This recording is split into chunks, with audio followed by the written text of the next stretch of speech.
কবি গৌতম মণ্ডলের কবিতা ২১ তোমায় ভুলতে পারি। ভাষা দিবস এলো ফিরে, রক্তে রাঙা পথটি ধরে চোখের জলে স্মরণ করি আজ ২১শে ফেব্রুয়ারি। মাতৃভাষা দিচ্ছে ডাক, মায়ের ভাষা সঙ্গে থাক। ভাষার জন্য রক্তপাত, বিশ্ববাসী হতবাক। মাতৃভাষার জন্য এই বাংলা ধন্য।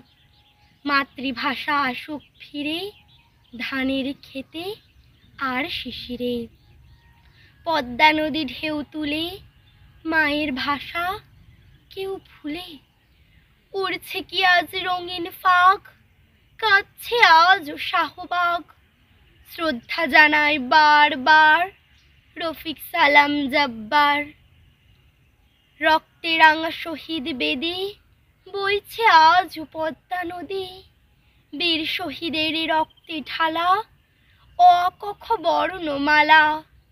অ আ ক খ তোমার তরে বরকতের ওই রক্ত ঝরে। বসন্ত দূত গাইছে গান, অমর ২১ হোক মহান। পথে পথে প্রভাত ফেরি, ২১ তোমায় ভুলতে পারি। ২১ তোমায় ভুলতে পারি।